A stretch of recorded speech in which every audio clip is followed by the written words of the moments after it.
Hello everyone, সকলকে স্বাগত একটা নতুন ভিডিওতে। আজকের ভিডিওটা খুব ইন্টারেস্টিং হতে চলেছে, তো সকলকে এটাই বলার কেউ কিন্তু স্কিপ করে চলে যেও না। আর যারা কিন্তু বিপিচন্দ্র জুয়েলার্সকে ভালোবাসো মন থেকে, তারা কিন্তু অবশ্যই দেখো ভিডিওটা। আশা করি সুবিধে হবে যারা চিনতে পারছো না বা কিছু। দক্ষিণেশ্বর থেকে যারা আসতে চলেছে তাদেরকে আরও বেশি সুবিধা হবে। দক্ষিণেশ্বর থেকে যে দক্ষিণেশ্বর বনগাঁ 44 নম্বর বাসটা থাকে, সেই বাসটায় কিন্তু আসলে তোমরা কিন্তু পুরো হাবড়া স্টেশনে নামতে পারবে, বা বলবে এরা বাসে উঠে যে আমি যাব হাবড়া রাজা মার্কেট বললে কিন্তু তাহলে তো পুরো রাজা মার্কেটের সামনেই নামাবে, কোনো সমস্যা নেই। আর এই হলো স্টেশন রোডটা পুরো দেখছো। স্টেশন থেকে যারা আসবে ট্রেন থেকে নেবে প্ল্যাটফর্মে যে টিকিট কাউন্টার থেকে সোজা রোডে চলে আসবে। রোডে চলে এসে তোমরা কিন্তু যে মেন রাস্তাটায় এসে দাঁড়িয়ে রাস্তা পার হবে না, রাস্তায় দাঁড়িয়ে ডান হাতে তোমরা সোজা হেঁটে যাবে, বাঁ হাতে যাবে না, বাঁ দিকে তাকাবেও না। ডান দিক রাস্তা ঘেঁষে তোমরা সোজা হাঁটতে থাকলে তোমরা কিন্তু দেখবে। তোমাদের সুবিধার জন্য দেখিয়ে দিচ্ছি, যদিও বিপিচন্দ্র জুয়েলার্সের যে দিদি, আমাদের যে দিদি, আমি তো ভীষণ পছন্দ করি তাকে। আর সরাসরি তাকে দেখেও এসেছি, আর আমি গিয়েছিলাম অবশ্যই দোকানে।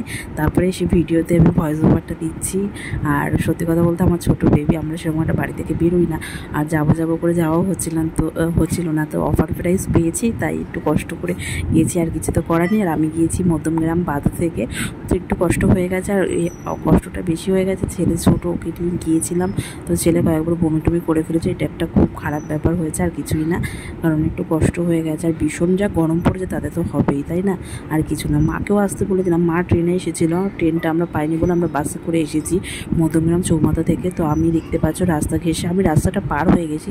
যদি তোমরা রাস্তাটা পার হবে না, রাস্তাটা পার হবে তখনই দেখবে যখন এই যে ইন্ডিয়ান সাইকেল টিউবওয়েল যে লেখাটা দিদি দেখিয়েছিল, সেই যখন দেখবে লেখা রয়েছে, সেই তখন তোমরা আস্তে করে রাস্তা দেখে শুনে পার হয়ে যাবে। পার হয়ে যাওয়ার পর আর একটু হেঁটে যাবে, হেঁটে গেলে দেখবে পিএনবি মানে পাঞ্জাব ন্যাশনাল ব্যাংকের একটা এটিএম আছে। এটিএমের যে গলিটা, সেই গলিতে একদম যাবে না। ওই দেখো এটিএমটা দেখা যাচ্ছে, তো ওই এটিএমের পাশে একটা গলি আছে, ওই গলিতে অবশ্যই যাবে না কেউ। আর একটু হেঁটে যাবে, আর 2-1 পা হেঁটে গেলেই দেখবে লেখা রয়েছে। তোমাদের আমি দেখিয়ে দিচ্ছি সুবিধার জন্য। আমি আসলে ভিডিওটা করেছি, স্ট্যান্ডিও নিয়ে যাইনি, কিন্তু স্পিড হেঁটে যাচ্ছিলাম, অতটা করিনি। কিন্তু আমি তখন খুঁজতে ব্যস্ত ছিলাম যে কোথায় দোকানটা। ভিডিওতে তো দেখেছি, আর ভিডিও আমি শেয়ারও করেছি, তো তার জন্য। আর এই দেখতে পাচ্ছ পিএনবির যে গলিটা, এইতে যাব না, পাশে যে গলিটা আছে সেই গলিতেই যাব আমরা। তো সেই গলিতে যাব। তো ওখানে আমি তোমাদের দেখিয়ে দিচ্ছি, এই যে নিউ দেশবন্ধু লেখা রয়েছে মিউজিয়াম, এটাই হলো রাজা মার্কেট। সেটাই আমি তোমাদেরকে দেখিয়ে দিচ্ছি। দাঁড়াও, লেখাও থাকবে যে রাজা মার্কেট বলে। তো রাজা মার্কেটের গলিতেই আমরা ঢুকে যাব। তো দেখাচ্ছি, দাঁড়াও। এই যে লেখা রয়েছে রাজা মার্কেট, তোমাদের হয়তো ভালো করে দেখাতে পারলাম না। এলিট দেখবে ফুটওয়্যার লেখা রয়েছে। তো এর ভেতরেই হলো এই দোকানটা, তোমাদেরকে আমি দেখিয়ে দিচ্ছি। এই দেখো, আমি চলে এসেছি বিপিচন্দ্র জুয়েলার্সের দোকানে। তো দেখতেই পাচ্ছ দিদির ছবি দেওয়া রয়েছে, দাদাভাইয়ের ছবি দেওয়া রয়েছে। আর ভীষণ ভিড় হয়েছে, ভিড় তো হওয়ারই কথা, একটু লাইন তো দিতেই হবে, কিছু করার নেই।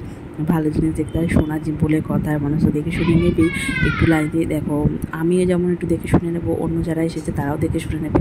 দিদিভাইকে তো দেখতে পাচ্ছি না, কিন্তু দাদাভাইকে ভেতরে দেখতে পেলাম।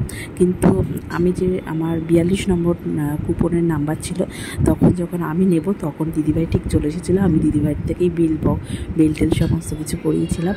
আমি 3টে জিনিস নিয়েছি। একটা ডলফিন কানে নিয়েছি, এক জোড়া রূপোর পলা বাঁধানো নিয়েছি, আর একটা নিয়েছি সোনার ওই ভাইরাল পলা। আবার যাওয়ার ইচ্ছা আছে, কবে যাবো আমি জানি না, যাওয়ার তো খুবই ইচ্ছা আছে। তো একটু লাইন দিয়ে দাঁড়িয়েছিলাম। তো এর মধ্যে সবার ব্যবহারই ভীষণই ভালো, বাইরে যারা এসেছে তারাও মোটামুটি, আমার তো ভালোই লেগেছে। যে কজনের সাথে কথা বলেছি, কারণ মানে ঘোলে তালে বেশ ভালোই লাগছিলো। কেউ শিয়ালদা থেকে এসেছে, কেউ আমি যেখানে থাকি মধ্যমগ্রাম বাদু, তার থেকে আরেকটু দূরে যে খামারপাড়া রয়েছে, তো এখান থেকেও লোক গেছে, মানে আমারও বাড়ির পাশে আশেপাশের লোকও গেছে।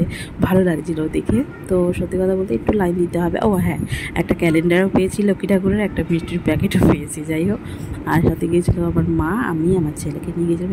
দেখতেই পাচ্ছ 42 নম্বর। আমার সত্যি কথা বলতে বেশিক্ষণ দাঁড়াতে হয়নি, তাও বলবো এই 1.5 ঘন্টার মতো দাঁড়িয়েছিলাম। ভেতরে গিয়েও একটু দাঁড়িয়েছিলাম। আসলে এবার এটা ওয়েট করছিলাম যে ভেতরে কখন ঢুকবো, কারণ ভেতরে ঢুকলে অন্তত বসার জায়গাটা তো পাবো, একটু বসতে তো পারবো, এটাই আর কিছু না। আর ভীষণ ভিড় হয়েছে, ভীষণ ভিড় হবে, কারণ অফার প্রাইস চলছে। অফারটা চলে গেলে হয়তো একটু হালকা ফুলকা হবে, আর অফারে মানুষ তো নিতে চায়, সেটা সকলেই জানে।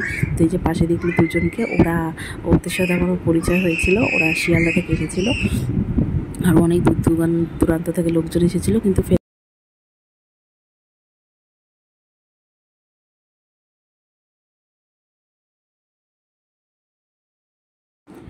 আমার এক্সপিরিয়েন্স ভালোই ছিল, কিন্তু গরমটা এত পড়েছে না, সত্যি কথা আর কিছু বলার নেই। তো আমি এটাই বলবো, একটু ওয়েট তো করতেই হবে এক জায়গায় গেলেই, আর যারা দূর দূরান্ত থেকে আসছে, হ্যাঁ একটু ওয়েট করতেই হবে, কিছু করার নেই। এত মানুষকে তো একসঙ্গে দেওয়া সম্ভব না।